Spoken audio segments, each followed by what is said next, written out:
Just to know what you knew. Restless every time we start locking eyes.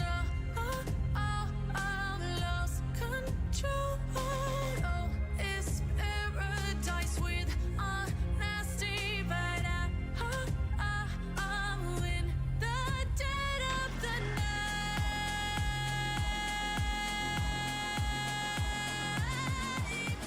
Let the darkness take control.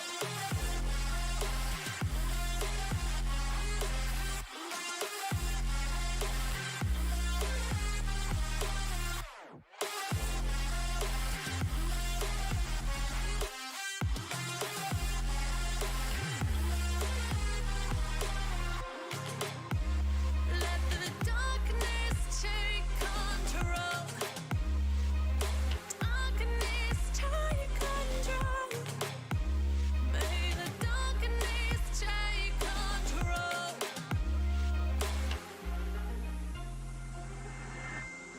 Take me in the smoke, breathe me in and let me go. Sink to your heart to find you.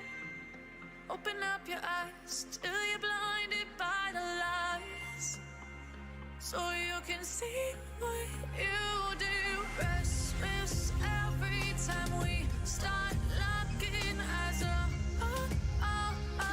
Lost control. Oh, it's paradise with honesty, but I'm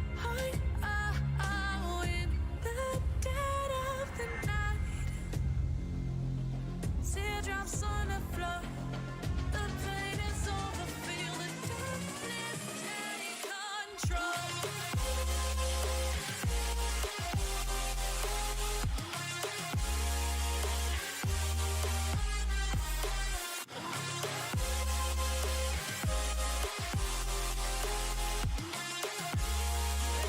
Darkness take control.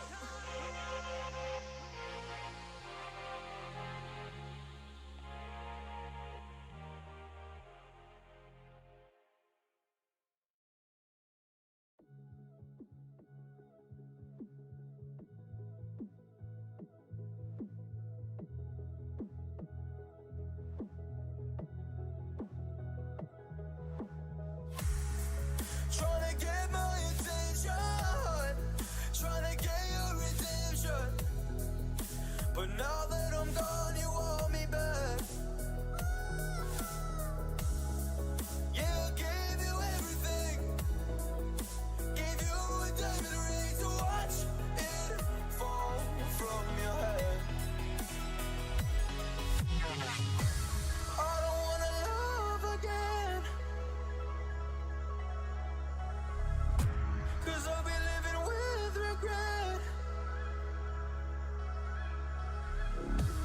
I don't wanna love again, 'cause I'll be living with regret. And I don't wanna love again, 'cause I'll be living with regret.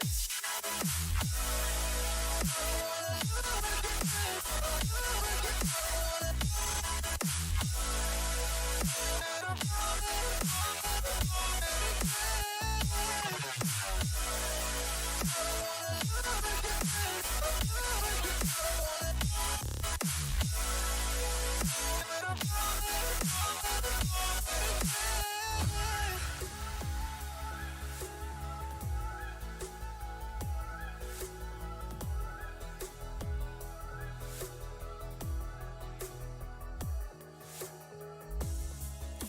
You came back to me. I don't trick or treat, don't knock on my door. Don't want you no more. You broke me, and I don't wanna see you, and I don't wanna see you again. No, just trying. Oh, don't deny the fact that this never lasts you.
You and me are bored of regularities, living all the dreams, playing all the games, and getting high in love.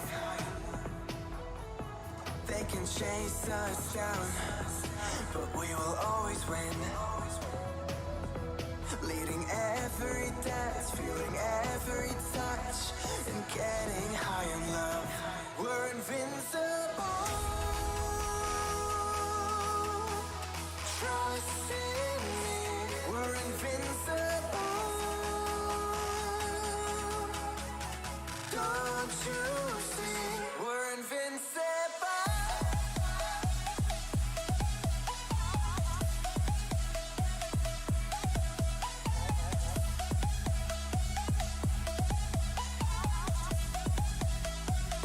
We're invincible.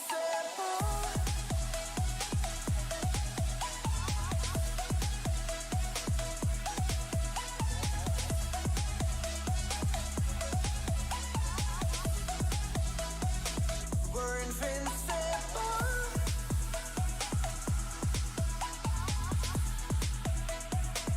We're invincible.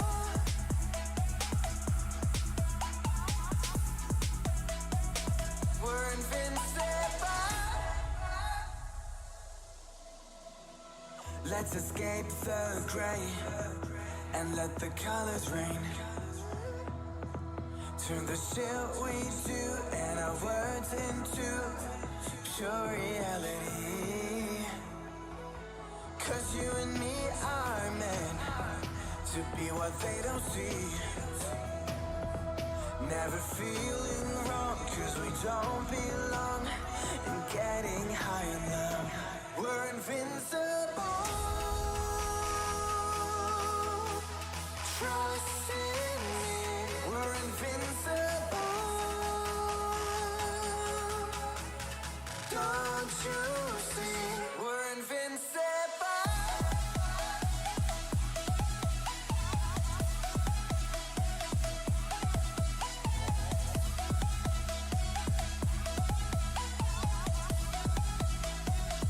We're invincible.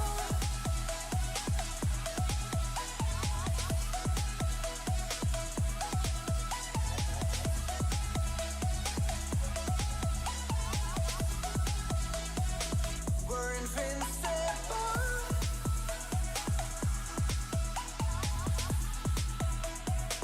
We're invincible.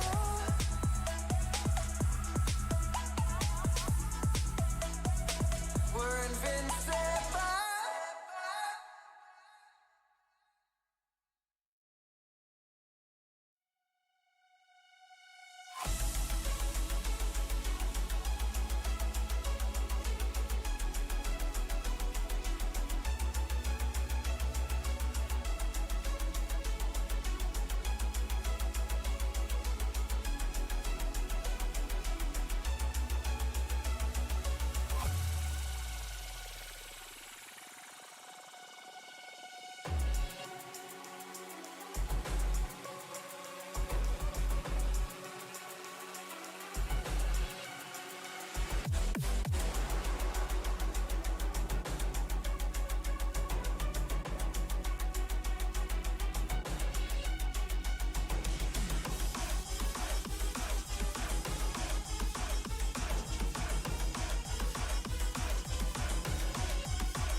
Sometimes when you're here, I can feel no doubts, 'cause you keep me where the stars are found.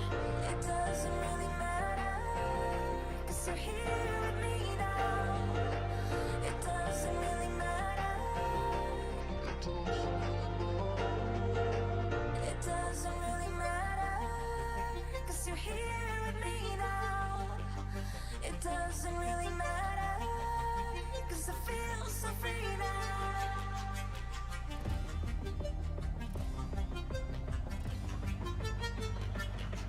It doesn't really matter.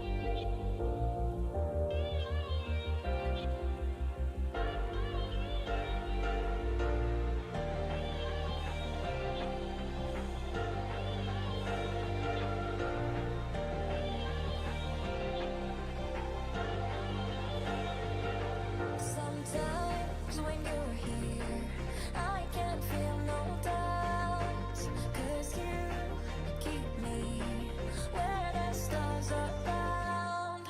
It doesn't really matter, 'cause you're here with me now. It doesn't really matter, 'cause I feel so free now.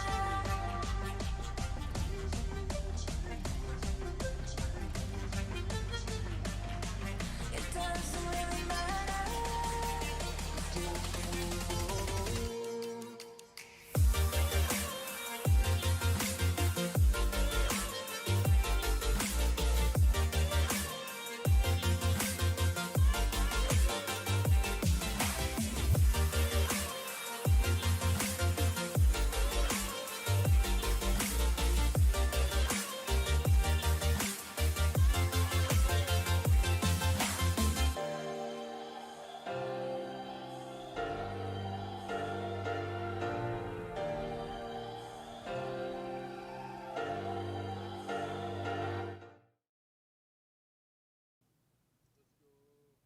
And welcome in, ladies and gentlemen, to Apollo Racing Club here tonight, Saturday evening. We are going to Bathurst. It's Mount Panorama. Panorama?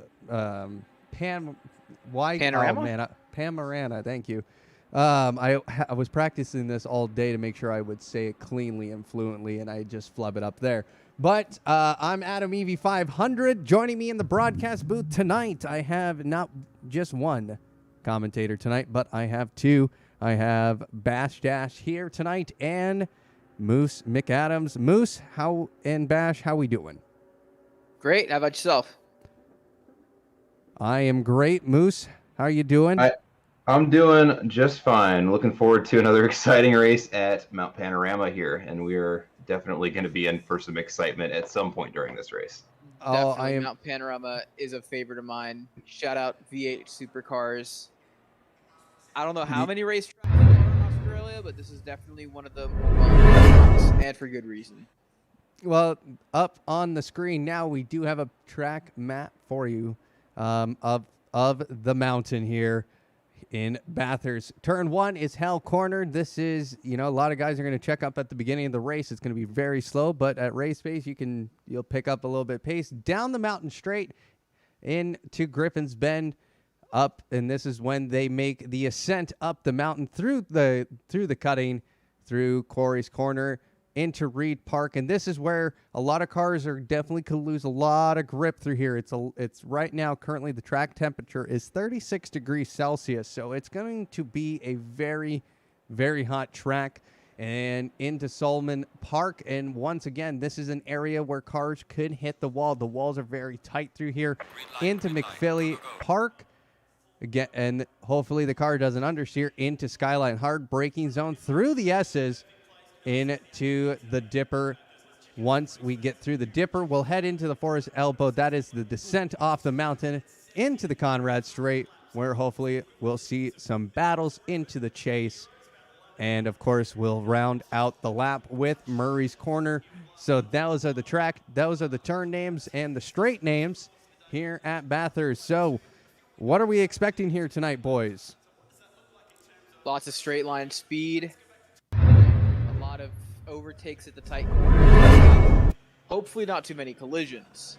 I like to think that Mount Panorama is a track that is easy to drive on clean, but who knows? One of these drivers could go crazy and prove me wrong.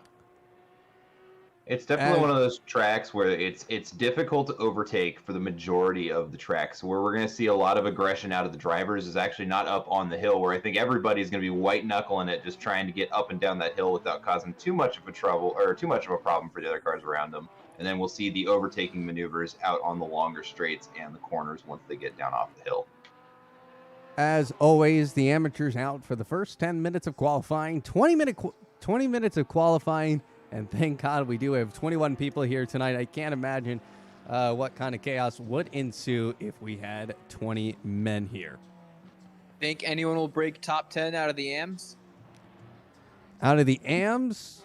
I can definitely see maybe Eric Mahoney doing that, Chris Yu as well.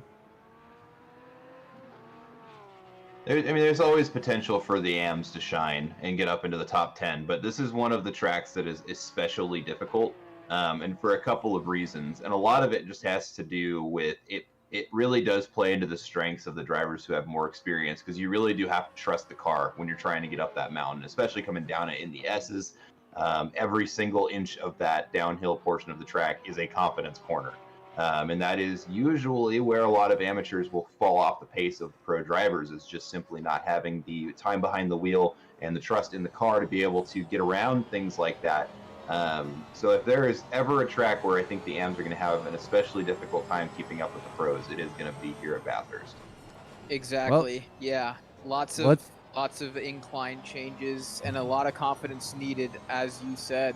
That's why I asked, because I feel like there are a lot of rude situations where the drivers just need to put all their chips in and hope for the best.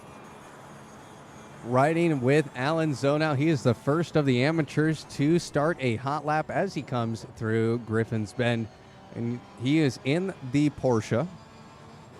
I'm going to be very interested to see how this Porsche does, especially here at Bathurst. Nice job going through the cutting there, and that's exactly how you want to take that. So now he's going to go through Quarry's Corner into Reed Park. Does a nice job getting off the throttle, holding on to the line here. And this is, again, a place where any car can pretty much understeer, oversteer, do just about anything. And right here, understeer city into Skyline, heavy braking zone here.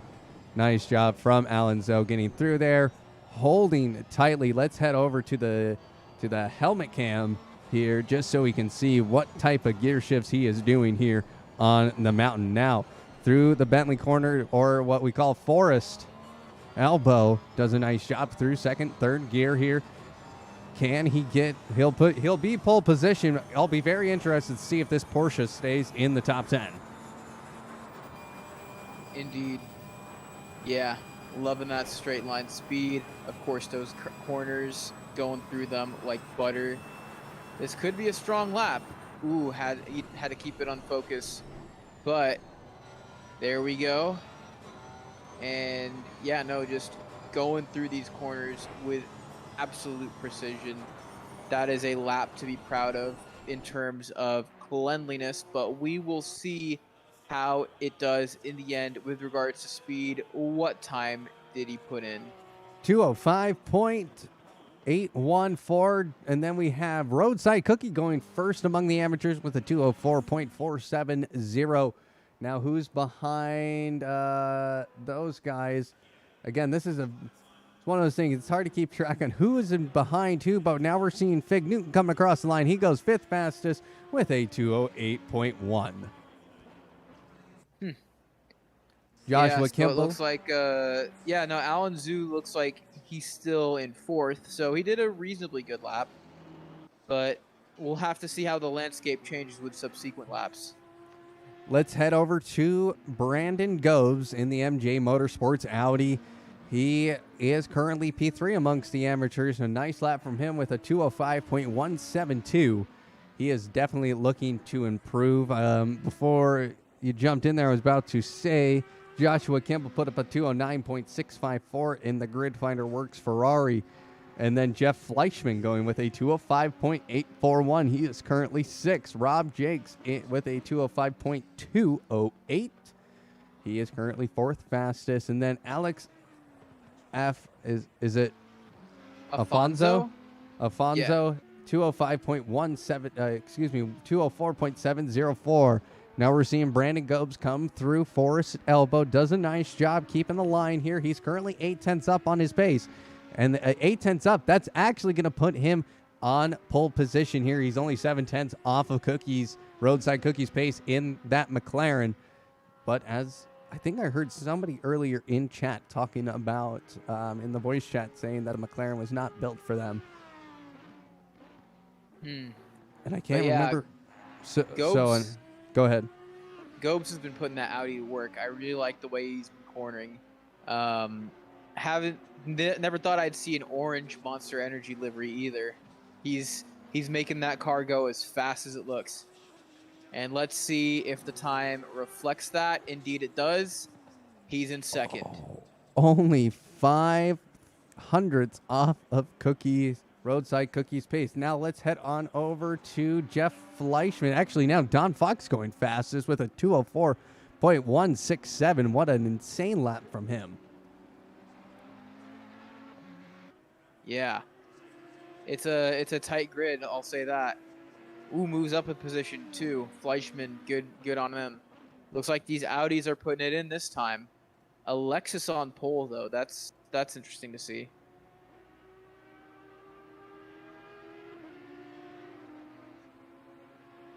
Who can we follow now? Alan Zoe currently 7/10. Jeff Fleischman's losing some time behind Joshua Kimball there, but now Alan Zoe looking to get a little bit of pace back.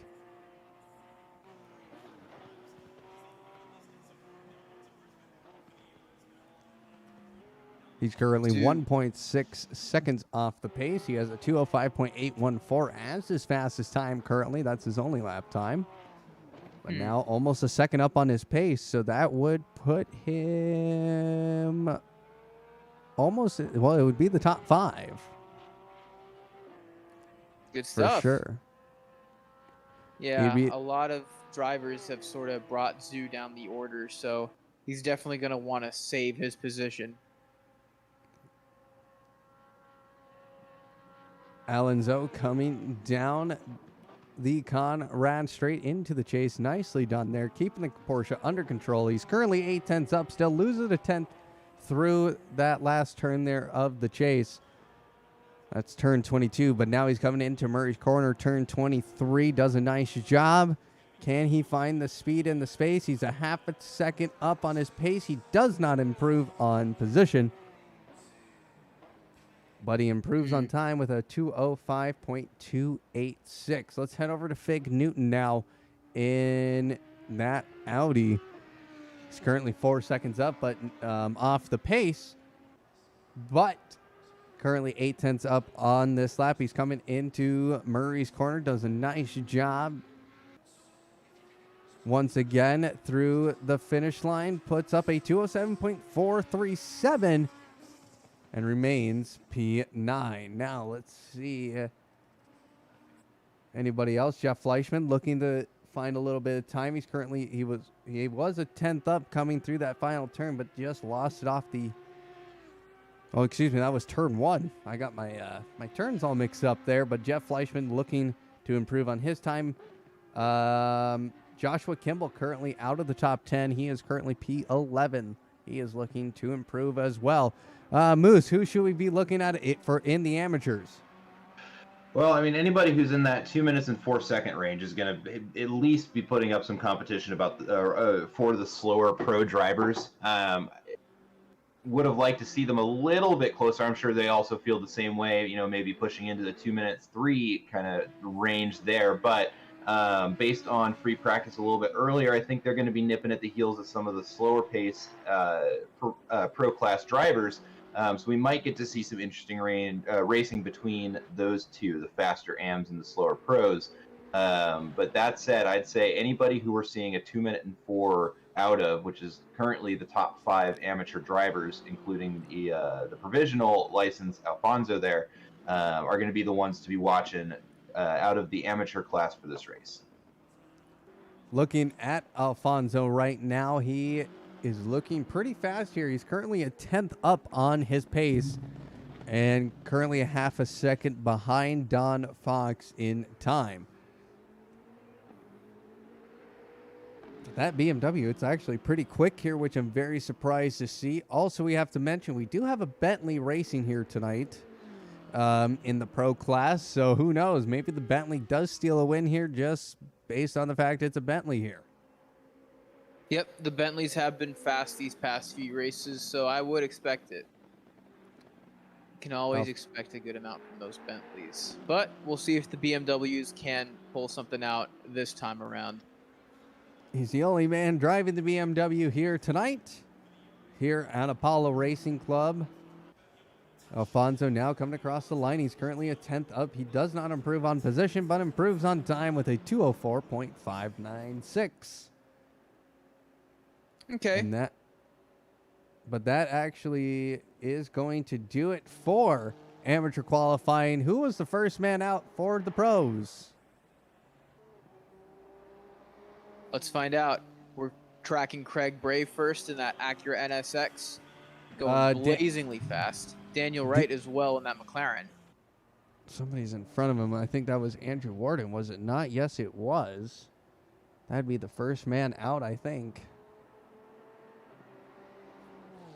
That does appear to be the case. It looks like the other 2 pro drivers who are out there just got on the track last, so they're ahead on the track, but they're not on hot laps like Warden is now as he's starting to charge up the hill. Now, Moose, with the walls being so close here, it's something that obviously the drivers are taking into consideration. Andrew Warden, one of the fastest people here at Apollo Racing Club. He might have a 5-second lead, but that can change at any moment. That can change at any moment, specifically when he gets stuck behind slower traffic. It's going to be next to impossible while he's up on this part of the track that he's on currently to get around those cars, at least in a safe fashion. But considering the fact that accounts for about half the track as far as lap time is concerned, they might have to start taking some gambles depending on how close his competition is on his rear bumper. So I think that the tight walls are definitely a deterrent, but I don't think they will be preventing anybody from trying to get clever while they're up on the mountain. The question is whether or not they'll be able to do that safely, and at least in my experience, unless we're talking about the absolute best of the best, it's a tough sell to try and get around somebody while you're up on the hill. I think where we're going to be seeing a lot of the action is out on the parts of the track where Warden is currently, where we're going to see a lot of dive bombs and passing happening in those slower corners when there's more room and specifically runoff for these drivers to work with. Andrew Warden now coming into Murray's corner, currently 2.7 seconds up on the Delta time. And he crosses the line, and he gets a 2:01.191. Daniel Wright coming right behind it with a 2:02.229. And then who is right behind Daniel Wright? That is going to be a Nissan of Waffle Smacks going P3 with a 2:03.9878. He falls down to P4. Tony Giordano is now P4 with a 2:03.645. And then Melipich goes third fastest with a 2:02.688. So a lot of drivers coming across the line there at the same time. Very quickly there, what do we think of the early qualifying here, guys? Yeah, I love seeing that GTR go to work, and I knew that Honda of Warden would be fast. Question is, can he improve on his time further? Will he need to improve on his time further? It's up to the rest of the pro drivers. We're looking at Craig Bray in that other NSX coming around the final few corners, I believe. Yep, he's into the chase now on to Murray's corner, and this is where He needs to gain some time. He's currently 1.2 seconds now up on the Delta. Comes through Murray's corner. Can he get somewhere into the top 5? He does. He goes 5th fastest with a 2:02.793. So the pro drivers are making themselves known here tonight. Basically, 2/10 separating the pros and the amateurs. Good stuff all around. Yeah, there's only 2 pros that have yet to set a time right now. That is the McLaren of Fox and the Bentley of Saavedra. Saavedra right now in the K-Pax racing by Shiro Esports Bentley. That is quite the title. We've seen a Bentley win at Bathurst before. And so wouldn't surprise me if he is competitive here tonight. He is going to come down into the final corner. I think he's on a hot lap, isn't he? Or I didn't see, but we're going to find out now. Oh, he is at a time. Goes 9th fastest with a 2:04.218. So let's head on over to, well, Daniel Wright. He's actually looking to improve on his time. He's currently 3rd fastest. Bash, Daniel Wright.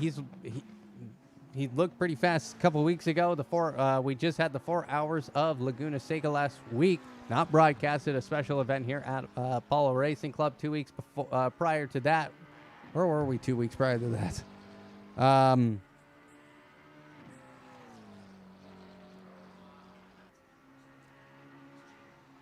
We were at Nürburgring, and then the last race you were here for was Brands Hatch. And that was kind of the most interesting race, I think, there, Bash, Yeah. for a lot of these drivers. Definitely. And Daniel Wright has been consistently good. I would expect him to be among the top 5 again this time. Qualifying is certainly making it like that, look like that. So we'll see if he's able to maintain that consistency.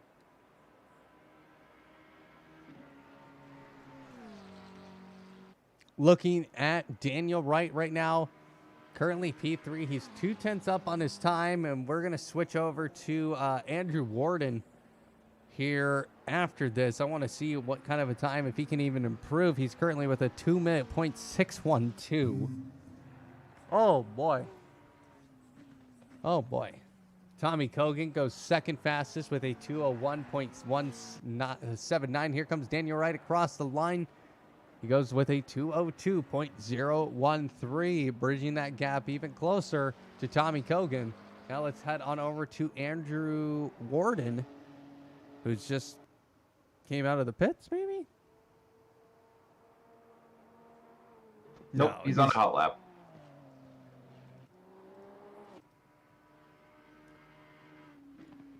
We're seeing some of the pro guys starting to go back into the pits, get a fresh set of tires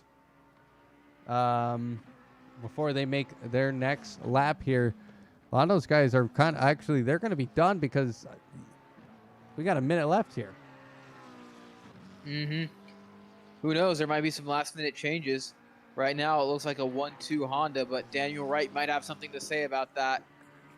Love how he's going through those corners so confidently. That confidence is so important, as Moose said previously.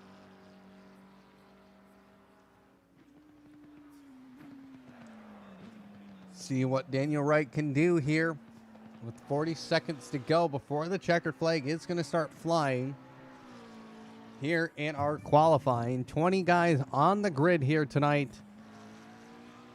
F1 field, basically.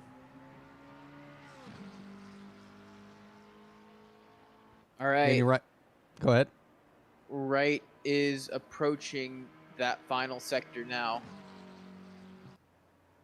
Is he improving on his time so far? Currently 2:10 up on his pace. That would put him in the 2:01s. Now he gains another tenth, and then he just loses it all, gets a little bit of oversteer, and he loses all that time. and that will bring him into the pits. He'll remain third. Let's head over to Kieran Fox right now, who is on a hot lap. He was able to get across the line here before time expired. So, like I said, the checkered flag is now waving here.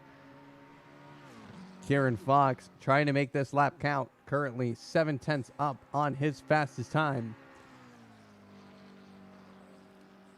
He has a 2:04.092. He's looking for an improvement. Almost a second up now. He's at 7/10. If he finds anything, and whoa, what happened? And that ends his qualifying. That's actually going to do it there for him. And now we're going to see Craig Bray. He is the lone man out there on this beautiful track of Mount Panorama. Yeah, Wright's got to be kicking himself for that. He might have had a chance to maybe break into the top 2, but he can always make it up on the race, and he probably will have some tricks to do so. Craig Bray going wide into the final turn. He'll cross the finish line, and that will do it, ladies and gentlemen. Andrew Warden takes pole position, and next to him will be Tommy Cogan. He's only 6/10 off the qualifying pace. Daniel Wright in P3. In P4, it's going to be Waffle Smacks in that Nissan GTR, followed by Melon Pitch and Craig Bray in the Honda NSX. Tony Giordano in the Aston Martin is 7th. 8th place, Kieran Fox in the McLaren, Don Fox in the Lexus, and then Saavedra in the Bentley. All right. I'm looking forward to this. Didn't think I'd see a Nissan in the top 4, but yeah, that's nice to see. And it looks like the Lexus of Fox was able to get up on one of the pro drivers. So it'll be up to him to see if he can impress us even further.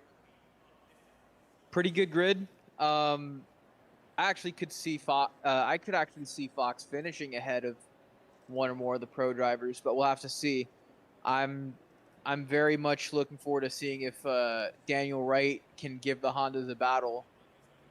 What do you think's gonna happen? Well, what I think is going to happen is going to be absolute chaos. You never know what can happen here at the mountain. I mean, we've seen sprint races here. We have seen in 12-hour endurance races here. I've participated in a 12-hour endurance race. Anything can happen on this mountain. You just never know. It really depends on the day. Currently, track temperature is 35 degrees Celsius. So it's a very, very warm track. That's going to make it pretty slick here today. The NSX needs a nerf here. Lol. It needs something, okay? It's not great at every single track, okay? I don't know if you've tried this, if you've tried the Honda NSX at other tracks. That thing's a monster to drive. So the guys who are driving it throughout the season, props to them. But ladies and gentlemen, it is almost time for a pace lap. Let's do it. Here, Warden will lead the field away. There's a look at the track one more time. You're going to see a lot, well, hopefully not so many yellow flags, but 50 seconds until the session starts here. Yeah, that is the proper term for it, huh? Pace lap. It wouldn't be a formation lap because we're not forming back on the grid. We're doing a rolling start.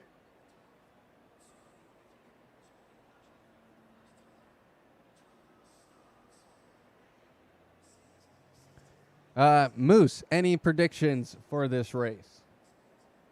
Ooh, no, and I mean, this is one of the few tracks where, I mean, I'm a gambling man, but I wouldn't make any bets on how this is going to turn out for anyone. With the tight quarters we're going to be dealing with up on the mountain, really anything can happen, and especially once we start getting into the latter stages of the race where we're going to be tripping over blue flag cars and a lot of differing paces and a lot of different disagreements on minimum quarter speeds and stuff like that. Anything could happen. We saw a pretty commanding lap time out of Andrew Warden, but that is only going to last so long as he doesn't catch the backmarker traffic.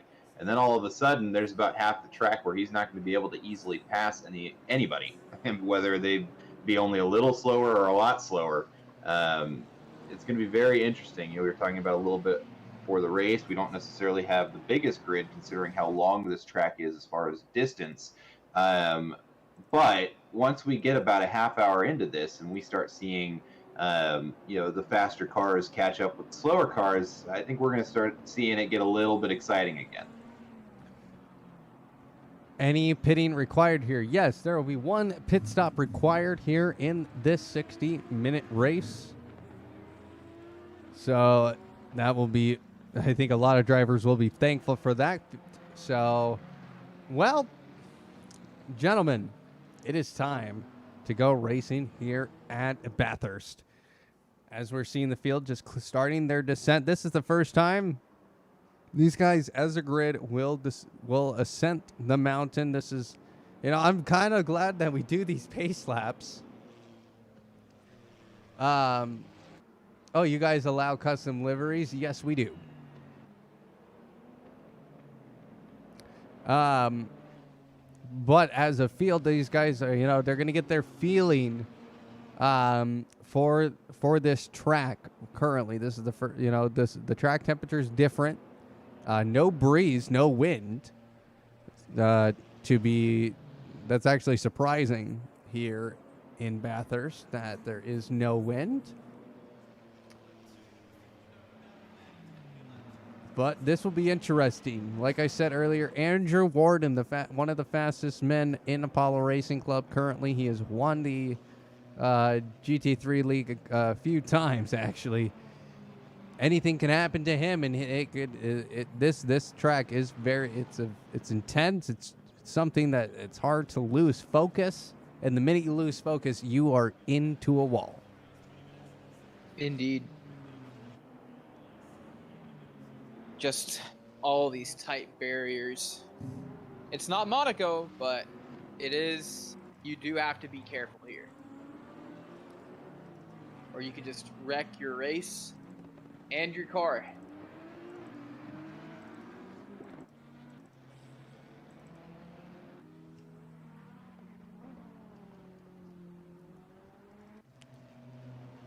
All right, ladies and gentlemen, the field coming down the hill finally. They will be asked to go double filed here very shortly. And these guys will get lined up, get down into the Chase and Murray's corner, where the flagman will be holding the green flag, ready to send the field here. Kind of nervous, I'm not going to lie. I'm expecting some carnage for the first couple of laps. Hopefully nothing too serious happens and ruin everybody's race.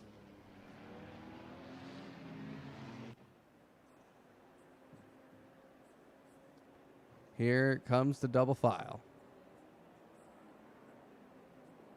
Seeing that Nissan GTR of Waffle Smacks using his headlights already. But Andrew Warden, he is looking to win this race, putting himself ahead in the championship here. So, Tommy Kogan, Andrew Warden heading down towards Murray's corner. Majority of the pro drivers in the top 10, separating themselves from the amateurs. Andrew Warden approaches down the field, and here we go. Green flag flies here at Bathurst, and away we go. And here comes the Bentley. The Bentley trying to make some moves in the background. Andrew Warden, he's going to take off, and now we're seeing some carnage already on lap 1 in turn 1. That's going to be the Aston Martin. And we've got a pile up. That is a huge pile up. That's Alan Zoe into the wall. That is Saavedra as well, who caused that accident. Who's in that Aston Martin? That's going to be Toy Giordano, who was involved in that as well. Already we've got pandemonium at Panorama, and that Aston Martin is just left to pick up the pieces of the race. And I think the NSXs are still up in front. They were able to get away with it alive. But who knows what the McLarens will do. Actually, wait. Yeah, now did Daniel Wright pass one of them? This is Yes, Daniel Wright's up into P2 now. It looks like Tommy Kogan just got mixed up in something. And Waffle Smacks in that Yoshi-themed R35, talk about Godzilla, is up in third. Could we see a Nissan on the podium, gentlemen? A Nissan on the podium would be a different podium for sure. Go ahead, Moose. I was gonna say, if it's gonna happen anywhere, it's gonna happen here. This is one of the tracks that the Nissan really shines at. If it's gonna happen, it's gonna happen with that driver here at this track. Well, it looks like majority of the field getting through Skyline. Now we're heading down into Forest Elbow. And like I said, this is one of the places where if you're close to a car, you can make an overtake here right before going into the chase. And it looks like Brandon Gobes, he is right. He is trying to make a move on to the back of Saavedra. Actually, that's Don Fox. Excuse me. Pardon me. That I always think it's Brandon Gobes because it looks like Brandon Gobes' car from last year. Now these two going side by side through the kink there and now into the chase. And they're just holding wheel to wheel. And now it's Don Fox onto the grass. And now he has to back up, and he's going to check everybody up. Alex Alfonso in the BMW having to check up. Now Roadside Cookie trying to make a move on the outside. He got some damage on the front of that McLaren in the turn one incident. So now let's head on back over to some of the midfield pack here. And it looks like we have Melon Pitch in that Nissan, in the Lamborghini, in the ARC admin power. He's trying to make a move onto this Nissan. Excuse me, not this Nissan, the Honda NSX through Griffin's Bend here. Mm-hmm. Yeah, I will say I do hope Don Fox ends up getting a better race. I don't know what exactly happened. Maybe his race pace wasn't as good as his quality pace, but he's not the one that's ahead of Saavedra anymore. Gobes and Fleischmann up in 8th and 9th, while Fox is now in 11th. In fact, the only pro that Fox is ahead of at this moment is Giordano, and we all know why he's down there. But yeah, let's see how Fleischmann's getting on. I like his pace. He narrowly avoids the wall, trying to catch up to Gobes. Audi versus Audi right here. But the Bentley of Saavedra is breathing down his neck. Can he hold up with the pressure? I hate to interrupt you. We got to go to that BMW of Alex Alfonso. I saw him go off. Oh, my goodness. And he is off indeed into the wall. And now he has fallen down to the back of the pack. There's a couple of drivers behind him. Looks like we did have some yellow flags earlier. But I just had to point that out. Kieran Fox in the McLaren. He is currently in 7th. Let's head on over to Fleischmann, though. He is in a battle of his own right now. Don Fox is actually pretty close to Saavedra. He could get his position back, but will he be able to fight the rest of the AMs? Well, this is Saavedra was trying to just hold on as close as he can here in that Bentley, but he did cause an accident, so it won't surprise me if he has some damage. Yeah, that could be a factor. But if that's it, what's stopping Fox from overtaking him? Does he have damage too? Looking at Fleischmann, actually, Fleischmann, he is trying to make a move on to, who is this? That is going to be Brandon Gobes. They're going wheel to wheel down the mountain straight. And finally, Fleischmann getting the job done, and he moves up into P9. Let's head on over to this battle now for P3 here between Tommy Kogan and Waffle Smacks. Waffle Smacks keeping that GTR super composed. Although that is to be expected somewhat. Nissan has participated in V8 supercars for some time now, right? And we all know how the GTRs do at the Nürburgring. They beat the Porsches out there. So yeah, it's on the tougher tracks, you can definitely bet on the GTRs to get it done. But the NSX isn't a slouch either. Kogan is definitely looking to get back up into the top order. or at least get a Honda back in the top order. But at least in these narrow corners, it's hard to get past that bulky Nissan. Waffle Smacks currently holding on to P3, coming through the kink here, does a nice job navigating it. But Tommy Kogan, he's keeping up pace, and he's going to get right onto the back bumper. Breaks a little bit late. Now he sends himself off the grass. That's Tommy Kogan into the grass. And now there's a Lamborghini of Melon Pitch. He's going to be making the move, and he moves up into P5. Yeah, that was almost a collision, too. I mean, very ambitious, very brave from Tommy Kogan, but yeah, no, could have thought a little bit more about that execution.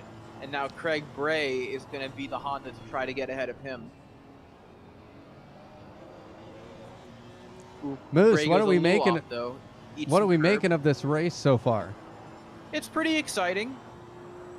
Yeah, it's definitely exciting. I think that we're starting to see the packs that we're going to be stuck with here for the next 20, 30 minutes.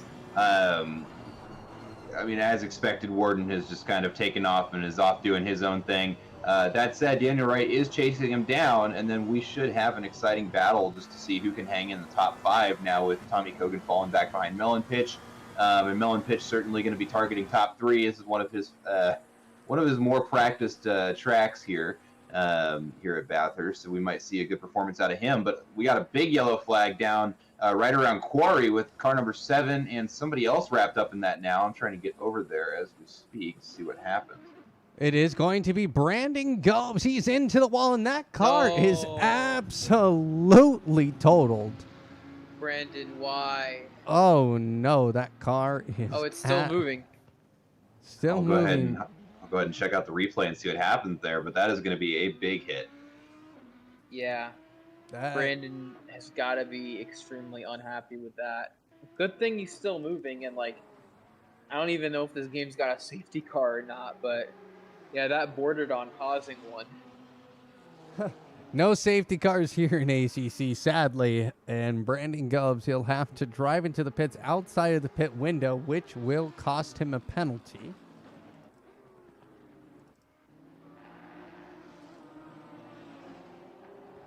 But we're seeing Craig Bray in currently P4? Just a little update on that collision there with Brandon Gobes. It does look like it happened between him and the Lexus of Don Fox coming around Quarry. I don't know if there was a little bit of oversteer out of Brandon Gobes and it pushed him more on the inside line, but there was a Lexus there, and unfortunately he was not able to catch the oversteer in time to avoid the collision, and it looks like he got the worst of it, getting shoved off into the wall, and the Lexus is still continuing their race.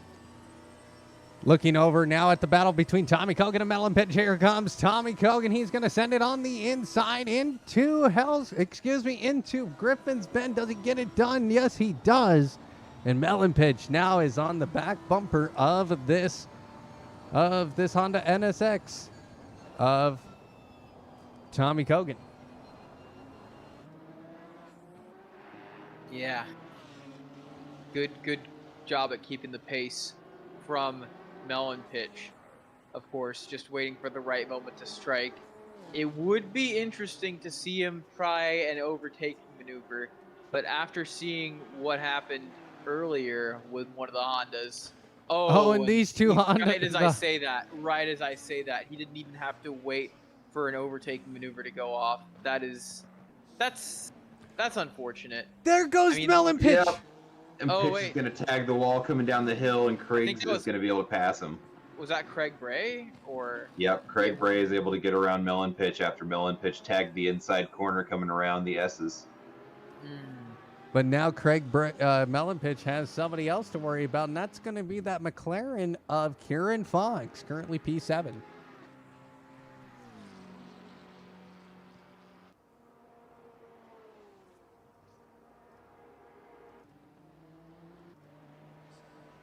Waffle Smacks still in the fight for a podium. Daniel Wright also making moves.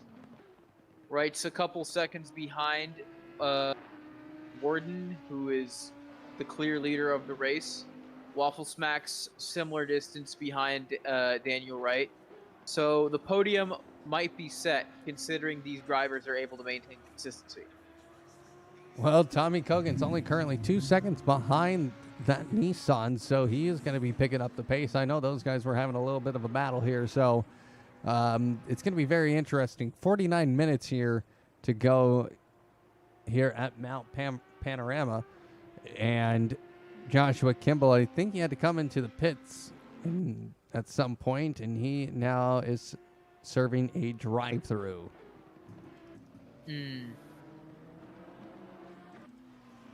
Definitely unfortunate. In any case, what are some battles going on? I think there's a the BMW and the other Nissan are pretty close to each other. Yeah, it looks like Rob Jake's now going past the BMW there. That BMW is pretty beat up. You can just tell by the front of that car and Rob Jacques. Is it Rob Jake or Rob Jacques? I think it's Jacques. I think it's Jacques. Jacques, okay.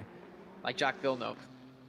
Jacques just clearing by that BMW of Alex Alfonso, and he will just drive off into the distance. Indeed.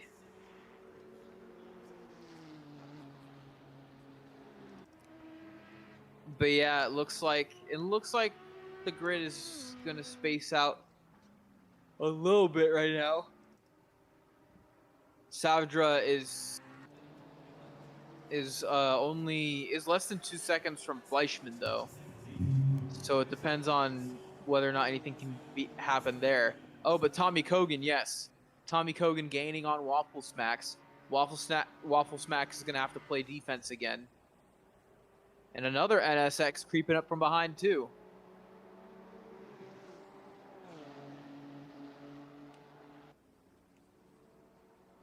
Tommy Kogan just has to wait for the right opportunity to get past. But until then, just close in the distance and drive safe, because you don't want what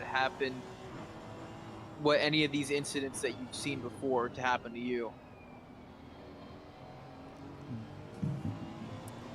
Tommy Kogan doing a nice job. He's currently just holding on to the back of this Nissan here of Waffle Smacks. Waffle Smacks really, he's gonna have to make this GTR look very, very big. Kogan is picking up that slipstream with absolute precision. He's holding on to it. Here we go down through Skyline. This is where they gotta hold it here. Hold it in through the S's into Dipper. Now they're going to come through the final part into Forest Elbow. You see the Bentley advertising all over the place, and here comes Tommy Kogan. He gets even closer now. He was almost 2/10 off the rear bumper there of Waffle Smacks. I think he's gaining. I think Kogan's closing the gap now, though. He's going to have to make sure it's quick before the big corner so that he's got a chance. Is he going to try to dive bomb? Ooh, what was that? What was that explosion there? Did Waffle Smacks hit a marker or something? That was a braking marker, I think. And now here comes Tommy Kogan. He's going to go looking on the outside, but Waffle Smacks, he's going to take the inside line.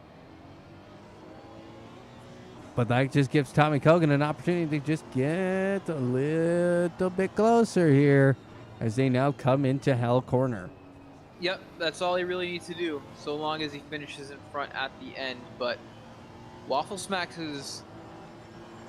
You can't count out Waffle Smacks.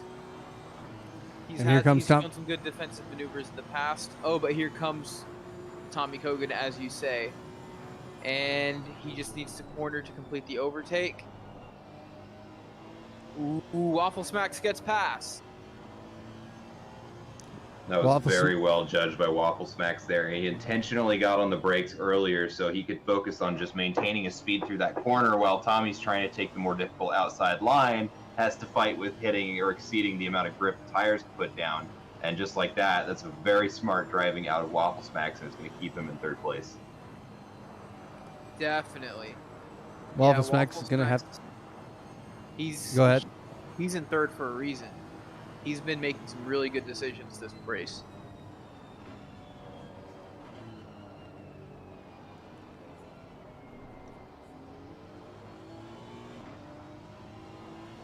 Excuse me. Yeah, Waffle Smacks, he really needs, he's making that Nissan look very big, especially in the corners. If you try and go side by side with him, he's going to make it difficult and make you feel like that car is just pressuring you to go off track here. Now, here comes Tommy Kogan again. This is where the Honda NSX does so well. It's in a straight line speed here at Bathurst. Just look at the speed coming off of this Honda. But now we're heading in to the chase, and that Nissan of Waffle Snacks doing a great job. The GTR holding strong here. Here they come down into the final turn of Murray's Corner. Waffle Snacks taking the inside line. Nice judgment again. Ooh, Tommy Kogan's getting frustrated here.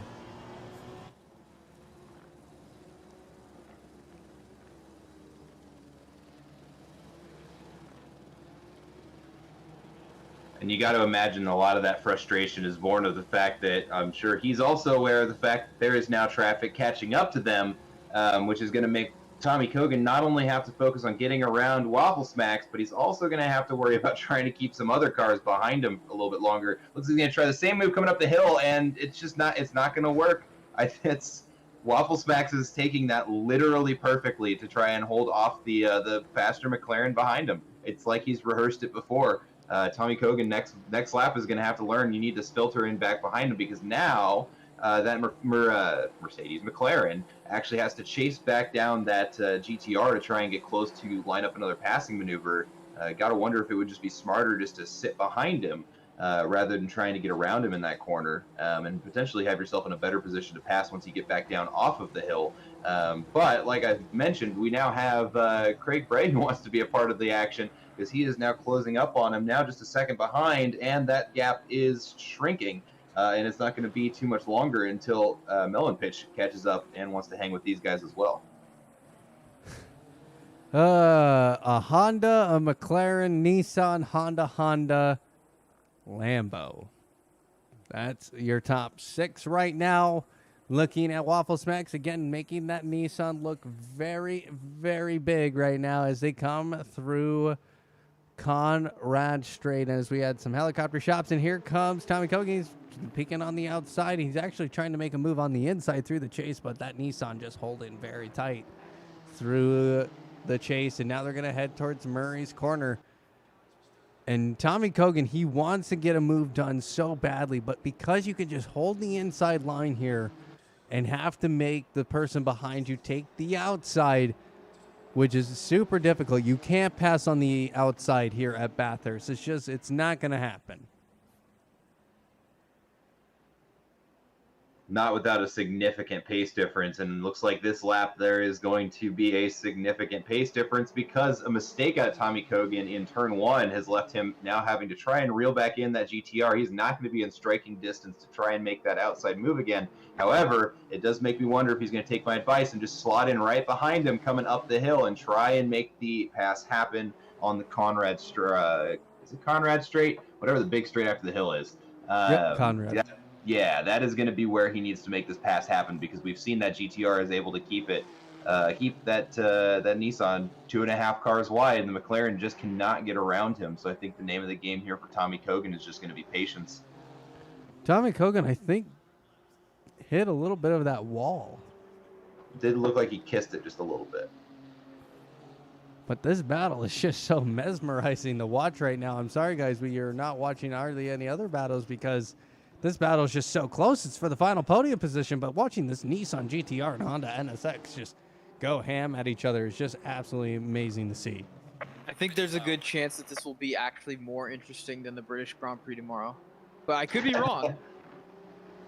Well, and we actually now have a pretty interesting, and this has proven to be interesting the last several races that I've been here for, but the pit window is now open. And so now Tommy Kogan and the Honda behind may have an opportunity here to try and out-strategize the Nissan in front, because It is a mandatory pit, but they can serve it whenever they want during this pit window. So they now have 20 minutes to make up their minds. Looks like the Honda wanted to do a little switcheroo there going through that complex, but once again, Nissan defends it.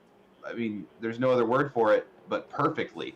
So he's going to be in front for another lap. If I'm Tommy Kogan, I'd be considering trying to go for an undercut here, just so you can get out from behind that GTR. It's clear that he is faster, but he is just not fast enough to be able to get around that Honda or the Nissan, which has proven to be just too wide here. So you got to start thinking about pit strategy here. Is maybe your easy way to get around this Nissan who's holding you back a little bit, because the gap, and I'm sure he's aware of this, but the gap to second place, Daniel Wright, is only getting larger, and that's going to be more of a challenge for Tommy Kogan to catch up to the longer he's behind this Nissan. 100%. Ooh, yellow flag at the top of the hill. Car number 978 looks like they're off to the side. A couple cars able to get around him there. Trying to get my camera over there so we can see what's going on, but it looks like another car is going to be able to slot In around the him there too. gravel. In the gravel, It's yeah. Joshua just another Kimball. runoff. Yeah, that's a shame. Of all the places to make a mistake, that one is probably the least costly, though, because there's no wall for you to hit there. Fortunately for him, he's able to just take his time and get back out on the grid. He doesn't have to worry about repairing any damage, which almost anywhere else on this mountain he would be looking at having to deal with right now. But back over to this battle for third place. It does look like now Craig Bray is a part of it, and now we've got two Hondas trying to chase down this NSX here at Mount Doom.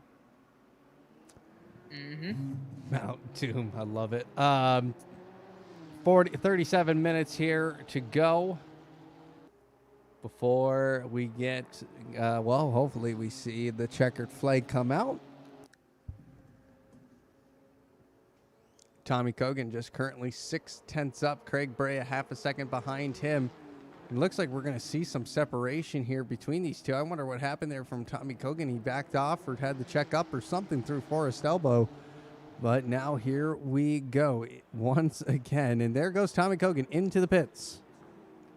So he is going to try and out-strategize this Nissan of Waffle Smacks and maybe out-strategize Craig Bray. I mean, at a certain point, that's got to be what your race shifts to. If you can't beat him with pace alone, you got to try and outthink him. For anybody who's a golfer out there, this is a conversation I have with myself all the time. I've got a buddy who could very easily be a professional golfer, and I'm the furthest thing from. And so all I can do is try and play smarter golf than he does. And I think that's kind of the decision that Tommy Kogan is making by trying to out-strategize the Nissan here. The pace difference was hard to tell because he was stuck behind that Nissan. But we do know Tommy Kogan was keeping up with Daniel Wright during qualifying. In fact, he was faster than Daniel Wright in qualifying. And so we know that the pace is there, but he was just being held back by the Nissan. So the question you got to ask yourself is, am I going to be faster in clean air and be able to get past him while he's waiting to serve his pit stop? And I think that's going to be, we will have the answer to that in about 16 minutes here. Well, the real question is, if you're Waffle Smacks right now, when do you come in? Do you come in right now? Do you, give the position to Craig Bray? Does Craig Bray come in right now? I mean, there's some moving parts here. Oh, and right at the top of the hill there, it looks like we have Melon Pitch spun around trying to get the Lamborghini pointed back in the right direction. I missed whatever caused the spin, so I'm going to go ahead and hop back in the replay, but it doesn't look like there's a significant amount of damage to the car. He's got to hold it here because there's so many people coming through. He's got to be so careful. And he's going to be able to get that Lamborghini back going again, though. Good thing for him, it's in the pit window, so the tires that are now almost certainly dead, he can go get changed off and continue to go about his race.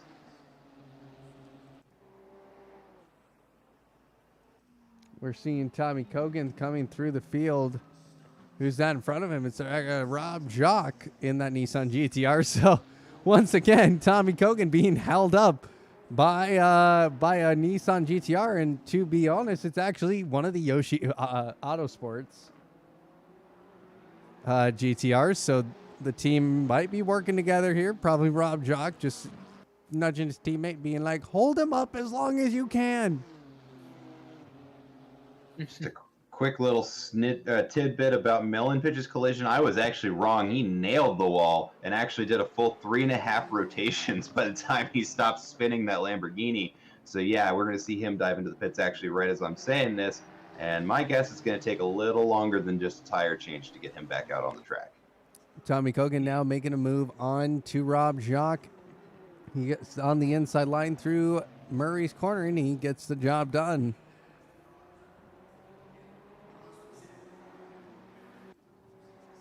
Yep, good to see him break top 10. Both of the Nissans definitely performing above expectations. The question is, can Rob Jacques potentially pass one of the top-level drivers? He is getting close to Tommy Kogan. Well, Rob Jacques holding on to the line there, but holding is just getting left in the dust, basically, of Tommy Kogan. But guess who's creeping behind? Timmy Wilkins. We haven't talked about him tonight. He's currently P11. Actually, he's now into 10th because of Melon Pitch's crash.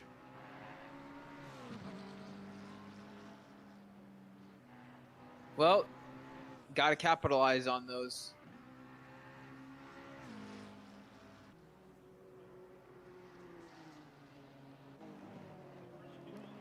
Tommy Kogan getting by that Ferrari of... Oh, he smacked the wall. He smacks the wall again. What has happened? Yeah. That is worst case scenario for him right there. He definitely did not need that. Jacques could be playing a little cleaner as well. But thankfully he hasn't done anything too concerning.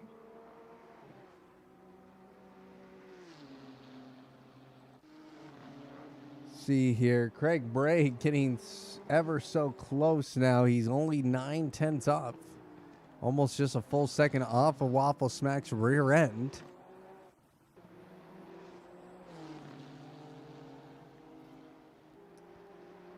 But that's not going to stop Craig Bray as they come through Reed Park and Frog Hollow. What are we now in McPhilly Park? Yep, McPhilly Park, and once again, this is where you can lose some time if you're not too careful and just get massive understeer and go off track. But it looks like this Nissan is just doing a great job holding on to the line. But Greg Bray wants past here. He wants to avenge his teammate, who is currently in P8.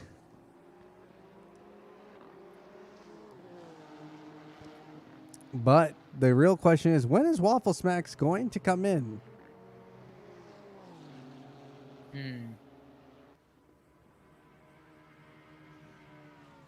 Yeah, he's got to be timing it the way he is for a reason. So Go ahead.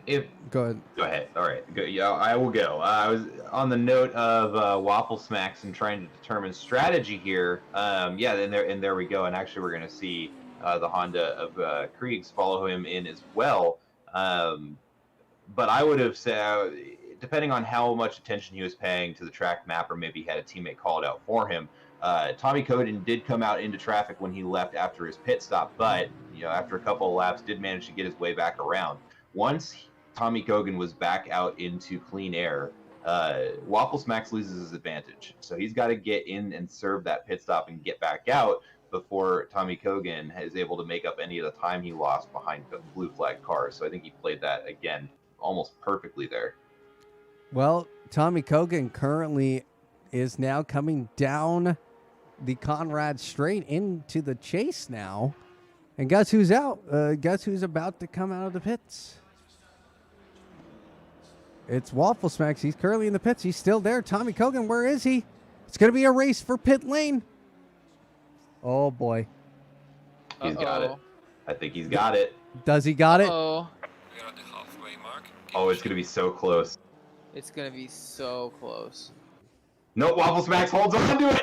Tommy Kogan is going to be right on his bumper down the straight. The question is he going to be able to carry enough speed to get around him during the straight? And is Waffle Smacks going to be able to do anything about it? It does not look like it, because the McLaren has the speed to get around Let's see if the Nissan is able to keep up with him coming into quarry here. Oh, is he gonna get past this corner again? No, wait. Tommy Kogan prevails this time around.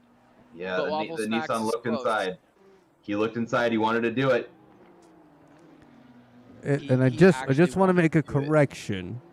It's a Honda, not a McLaren. Oh, Yeah. excuse me. I was like, McLaren. Yeah, I called it an Acura the first time, and I mean that is correct, but we're not in America, we're in Australia. Oh man, Kieran Fox up into P3 still needs to pit. Same with Andrew Warden and Daniel Wright. So this might get interesting.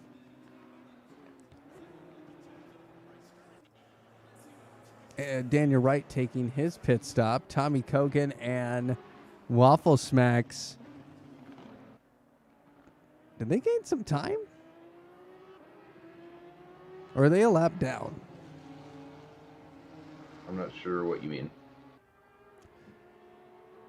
Daniel Wright is now pitting. And Tommy Kogan, he actually might gain another position here on strategy. He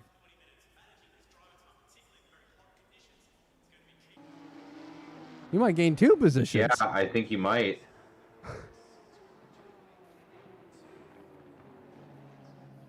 Okay, Daniel Wright, he's going to try and get out.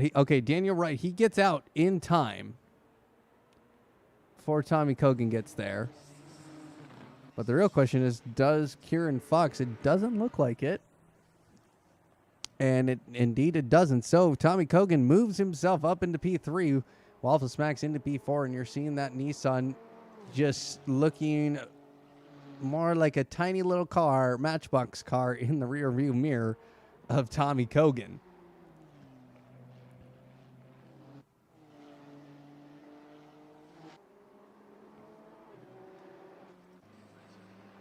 Yeah, no, that is definitely a gap. It's a pretty significant one. Yeah, and unfortunate for Waffle Smacks.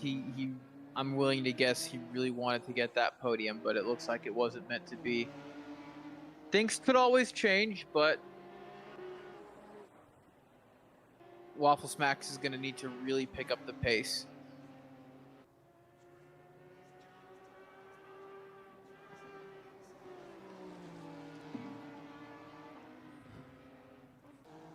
See here. Is there actually any battles now? It looks like the field is pretty well spread out at the moment, but I do see that Kriegs is coming up on somebody right now, although I don't believe it's for position.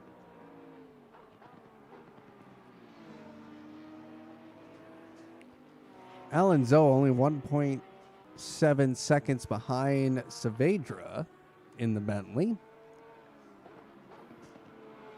Still has a pit stop. He is one of the very few drivers who has not pit. That's going to be Alan Zoe, Chris Yu, Joshua Kimball, and Andrew Warden.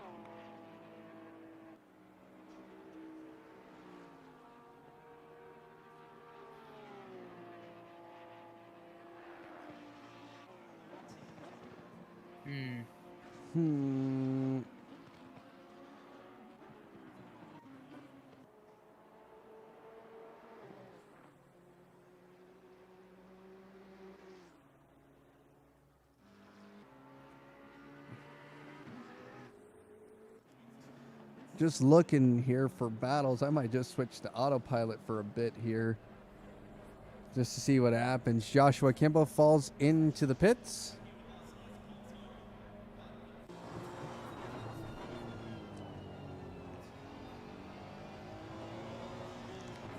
But now we're seeing Andrew Warden in that Honda. Ooh, there's a little bit of a squirrely squirrel from Don Fox, who's currently P7.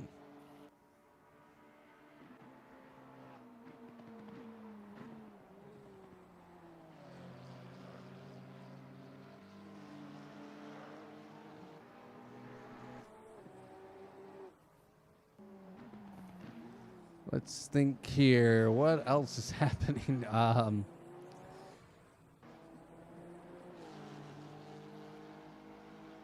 Roadside cook.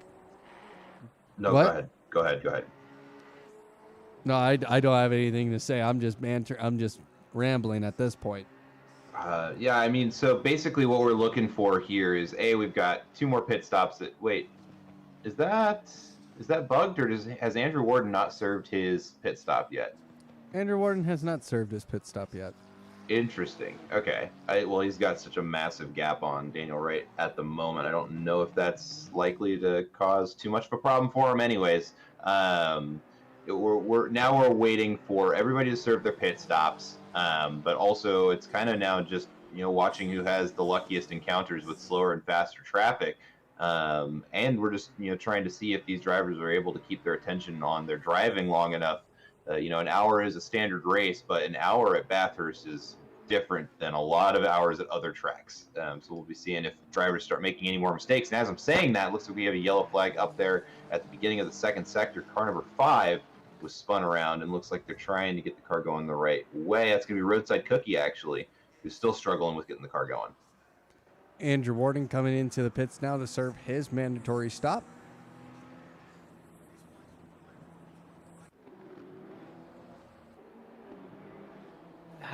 You think he'll still be in first by the time he comes out? I think it's very likely, yes.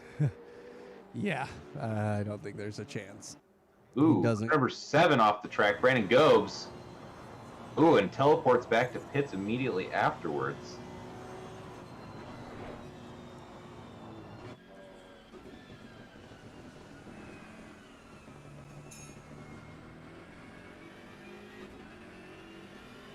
Is that Brandon Gobes' night over? I think it is, because he, at least from what I could see on the track map, he was just off into the runoff area at the end of the straight there. So I'm not sure what happened. We have actually a little bit of congestion here on the Conrad Straight. We got 3 cars right now coming down it. Some of them definitely not for position, but we might see something interesting happen here. Seeing Tommy Kogan weaving through traffic as well. Looking over at that 3-car battle, that's going to be... Is that... Yeah, that's Roadside Cookie and Aladzo. Yeah, with Craig Bray out in front. Yeah, and he's pulling away from him. Oh, and another yellow flag. Number 25 is going to be Jeff Fleischman up at the top of the hill. Is currently trying to get an Audi faced the right way around, and is able to do so before traffic catches him coming down the hill. And that's not a place you want to crash because it's a blind corner, basically. You get nothing. So, but it looks like his Audi is going to be absolutely okay. And he'll just drive off into the distance.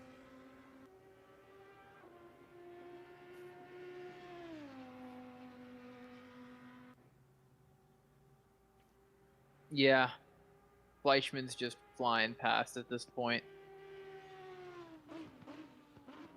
I don't know if he'll be able to catch up to Fox, but as an amateur, I'm willing to guess he's happy just maintaining position.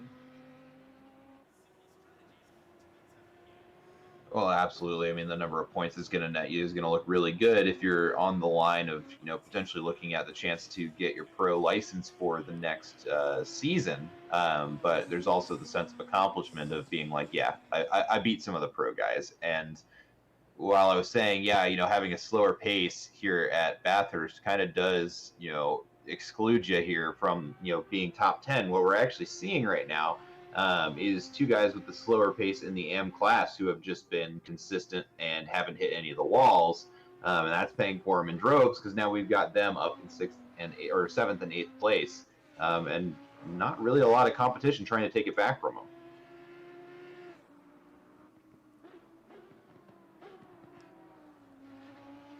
Pit window is now closed. Now the pit window closed, so if you didn't get your pit in, it looks like everybody did get it done in time. That's good. Would be ashamed to see any disqualifications. I don't think it DQs you, but you do get a pretty fat time penalty. I think it's a minute and a half. It's something crazy like that, or maybe it's 108, or it might even be 3 minutes. Yeah.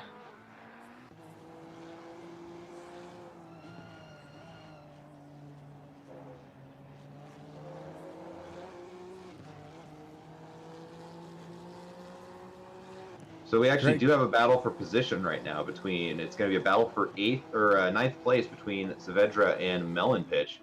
They're just now turning out onto the Conrad Straight, but that is going to be a race for position between these two. Here we go. Finally, something to talk about.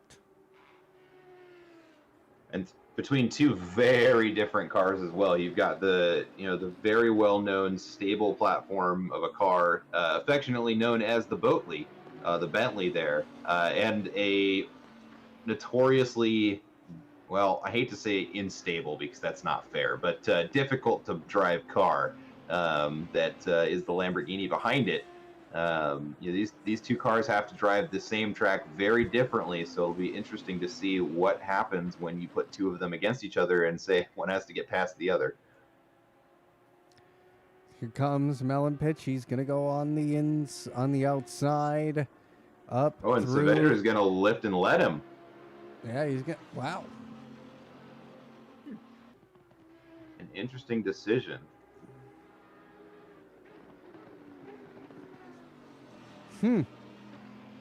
Now, as a extraordinarily mediocre driver myself, I can understand that. I do. There is something to be said that worrying about having a faster car behind you can take enough of your attention out from what's in front of you, especially at this track, can be a pretty lethal combo. It may have actually been the better decision for his race to say, you know what, I've seen Pitch out here. I know he's faster than me. Let's just let him by easy, and then we can both go off and run our races. Because otherwise, you both end up losing time.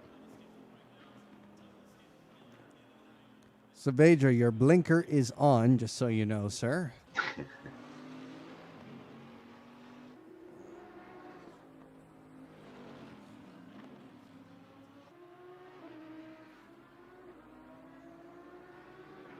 Yeah, maybe he's just putting that slipstream in good use. He has to stay close to in order to do that, though. Yeah, and he's too far to get any draft off that Lamborghini at this point. I think it was a strategic decision there to say, you know what, we both know how this battle is going to turn out. Let's just not lose time and get this done with. Yeah, that's a reasonable assessment. Oh, well, Melon Pitch could also just ignore corners, too. That works, too. You see the dust cloud there as he missed the second corner in the chicane. Let's see. I'm looking for anything else that might be going on.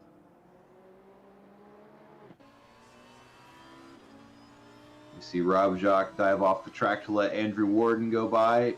Smart decision.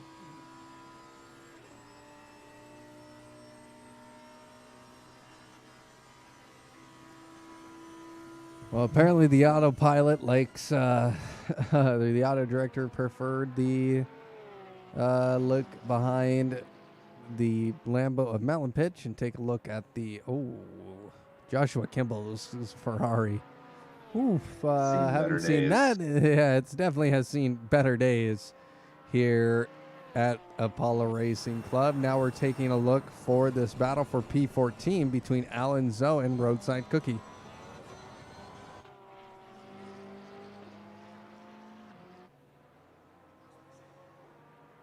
I haven't been watching it for long, but it looks like these drivers more or less have the same pace. They're just a little bit faster and slower in different corners here. So I'm going to keep my eye on them for a little bit, depending on what the auto director does, and we're going to keep an eye on the gap between these two and see what it's doing, if it's getting larger or smaller. Oh, there goes Roadside Cookie off the track in turn one. So it's going to get larger.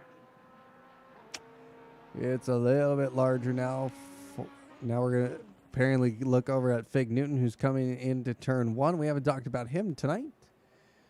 Fig Newton in that Audi. Who's that behind him?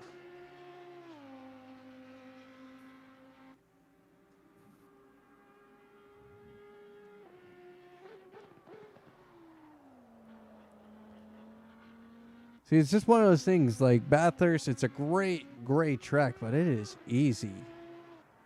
It is just so easy to just find some gaps, and then we're just chilling like this for a while.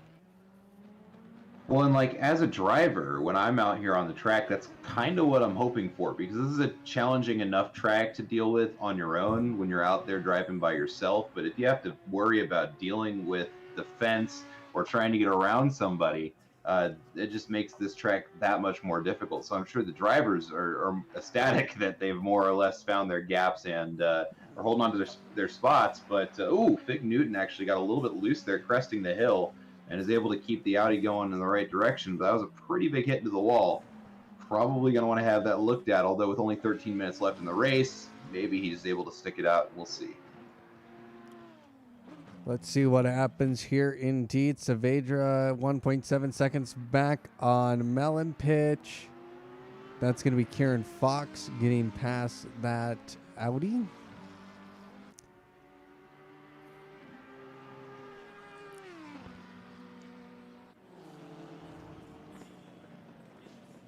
What happened to the Aston Martin? It does look like they would have retired. Do we remember who was driving it? I do not, but we just saw a BMW. That's going to be Alfonso back into the wall on the exit of turn 1. Still got the braking marker. Got a little bit of a pileup going, or not a pileup, but a train forming over there coming down the pit straight right now.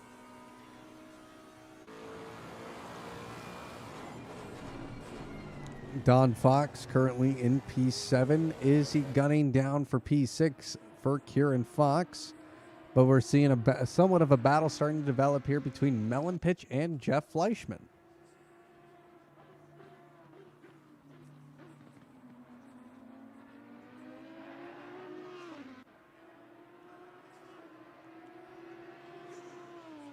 Clear gap. Yeah, Melon Pitch is going to need to catch up more if he wants to battle. Maybe do some brave cornering. Well, it looks like he's getting a little closer.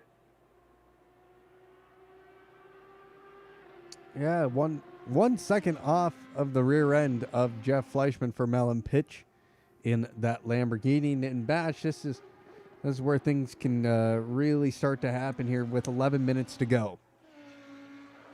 Yep. As time whittles down, the urgency goes up.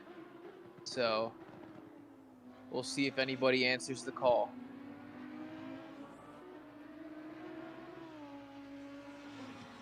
Actually, that battle between Fleischman and Pitch is actually about to get very interesting, because they have an Andrew Warden that's closing up behind them.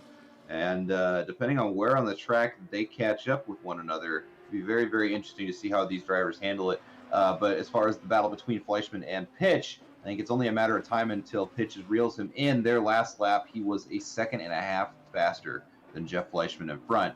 So I think it's just a matter of time and timing on the track where Pitch wants to get around him, and how effectively Fleischman's able to defend.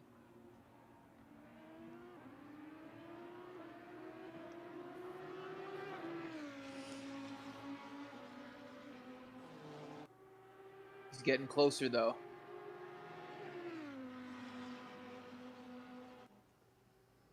Yeah, just eat up all of that slipstream. Oh, he looks like he was looking for a place to overtake, but nah, it doesn't look like that's the right time to.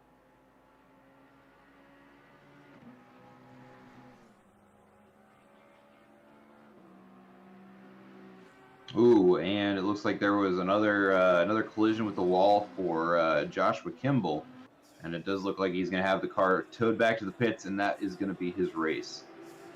Ah. The car couldn't take it anymore. A shame to see that happen to Kimball.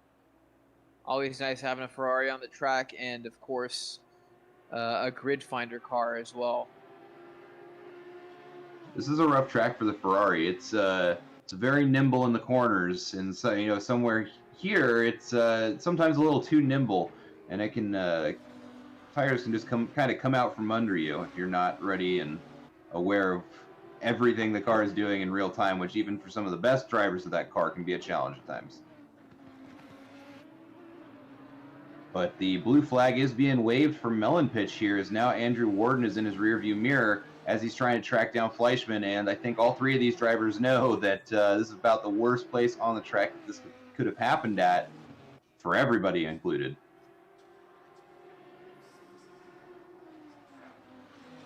You can't really slow down coming down here because, you know, cadence is a big part of how you handle, especially as we're going down this hill. Slowing down a little bit and all of a sudden now your timing needs to be different is just introducing error into the equation. So it really is better for everybody is to maintain your pace, and we'll do exactly what Pitch is doing and just stay out wide and let Warden get past. And Warden gets past very easily.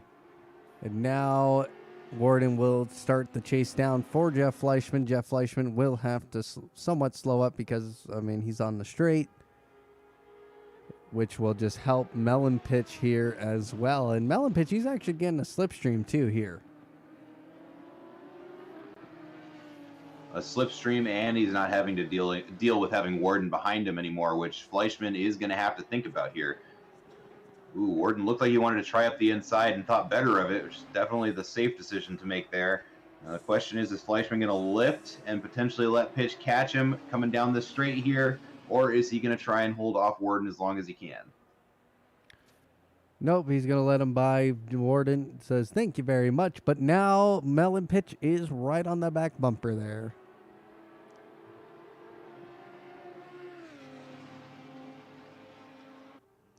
Seven minutes to go here. We're probably going to see about, what, 2 or 3 more laps, yeah. Two or three more laps. Well, potentially more. I mean, the fastest lap out of the race is Warden at a 2:01.4. So yeah, probably 3 or 4 actually.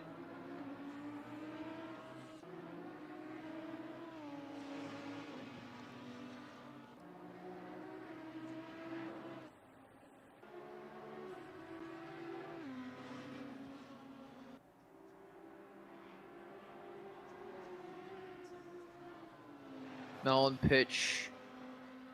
Oh wait, no, yeah, he is getting somewhat closer, but he's got to make sure he doesn't overextend and hit a wall. Well, and he's got to be frustrated here with just 6.5 minutes left in the race, and his pace is decidedly faster than Fleischman's when he's not being held back. He is got to be frustrated right now because as soon as he does get around, he's going to run away with the race. But Fleischman doing a very good job of keeping Pitch behind him and holding on to that 8th position.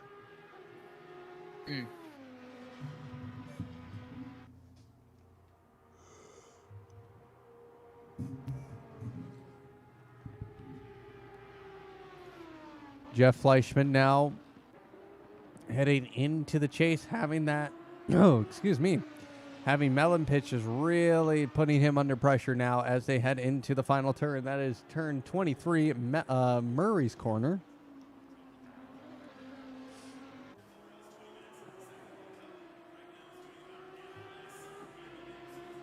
And it looks like the battle's going to go on for another lap here. Pitch not able to make it happen on the last one, but he is running out of time to try and get 8th position back from the amateur Jeff Fleischman.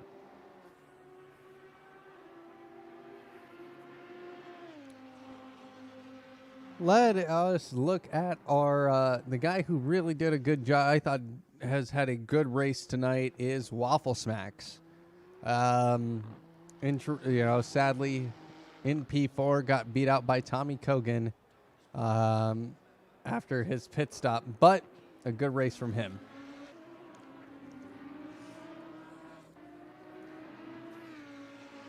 Indeed. Yeah, if only he was able to get that podium, but he's certainly motivated to go for one next time. Top 4 is not bad at all.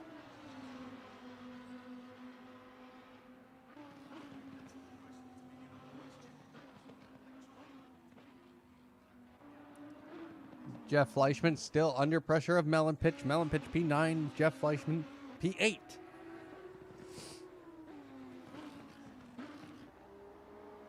And the track temperature has decreased by a degree, now 34 degrees Celsius, but man, it's still slick. You know, I can't imagine how those tires are after this race.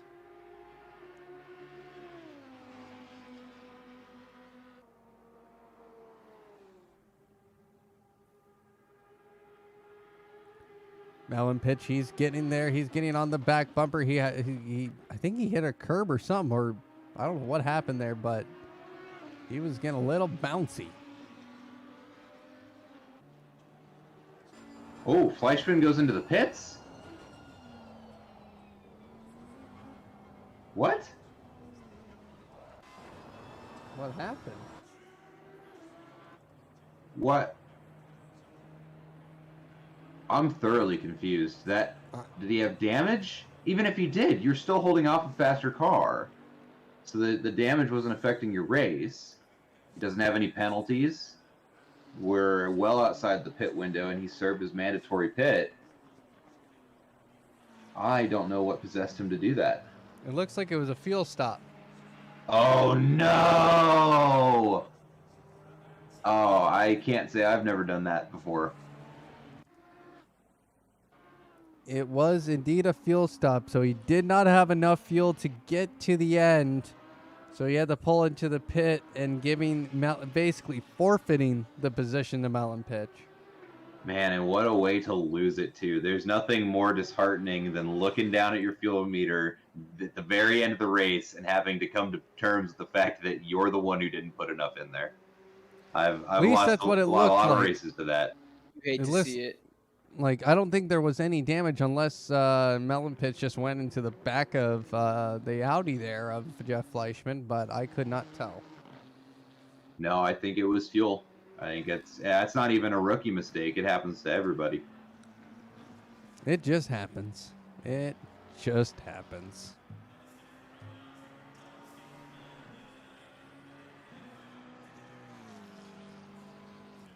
Two minutes to go here at Bathurst. Where's Andrew Warden? Oh, good. He will cross the line, and we'll be on the final lap. Good, Doesn't good. look like that's going to be how it works. Yes, yep. Okay, good. Wait, what? Shouldn't that have been the call for the final lap? Sometimes it doesn't come through. I'm not sure why that happens, but I've noticed it a few times now. This should be leaders on the final lap right now. Yeah, leader should be on the final lap, but who knows? I may be confused.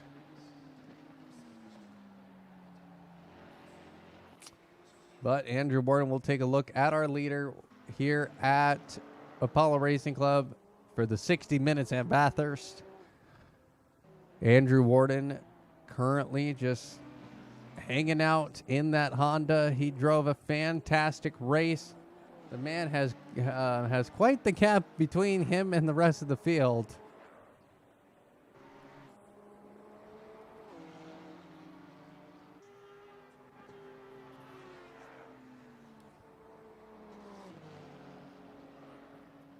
But watch, we're going to get leaders on the final lap next time by, and then now we're going to be really confused. Yep.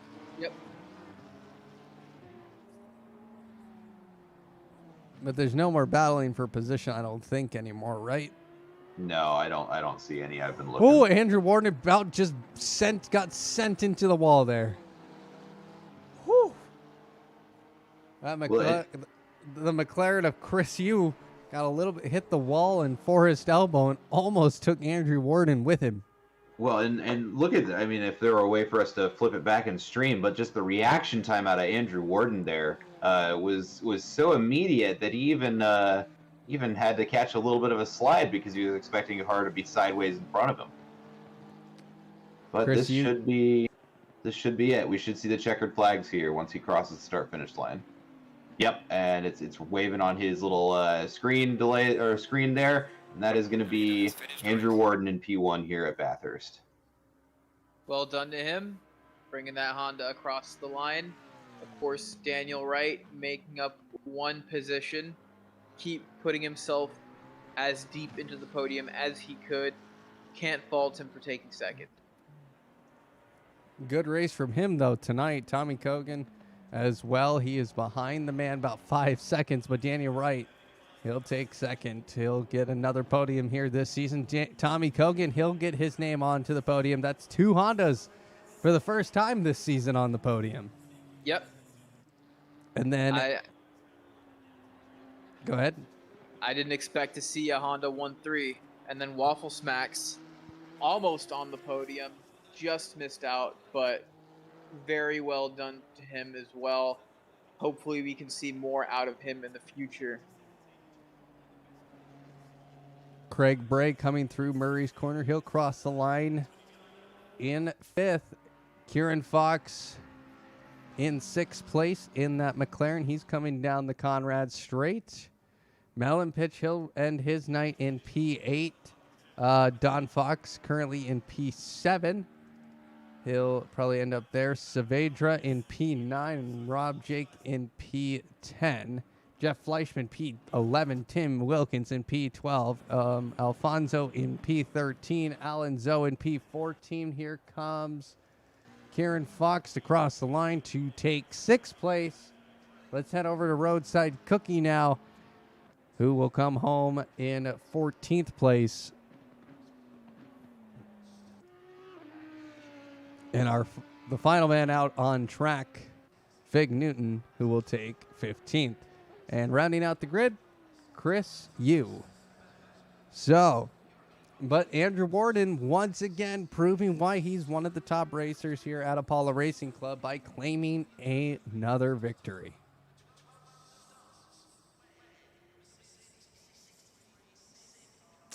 Well, gentlemen, what do we think after that race, and any final thoughts? It started off really exciting, but then it kind of calmed down halfway through, which is fine. And it didn't pick up exactly like I was expecting it was going to, but we had a couple of interesting races there. Unfortunately, I think the race we would have been following towards until the checkered flag between Melon Pitch and Jeff Fleischman was cut short by a little bit of underfueling there, which is always unfortunate to see. But other than that, a strong finish out of a couple of amateurs and a lot of interesting driving from everybody else. Didn't expect this exact order at all. And yeah, hopefully some of the drivers who expected to do better today can get opportunities to do better over the next few races as well. Well, we're going to end it there, folks. Thank you for tuning in tonight. I want to thank Moose and Bash Dash for being here tonight. Happy to be here. Always great to have you, either of you or both of you at the same time. So, for everybody here at Apollo Racing Club, we want to thank you for watching. Tune in next week as we head to where are we going next week? And I'm not going to be here next week, just so everybody knows. I'll be participating in the 24 hours of Spa. It will be at Hungaroring. Hungaroring. So that will be next week. Well, ladies and gentlemen, if you like the stream, make sure to hit that follow button on Twitch. If you are watching on YouTube, hit that subscribe button. And we want to thank all our new followers and our new subscribers as well. Well, ladies and gentlemen, thank you so much for watching, and we hope to see you next time.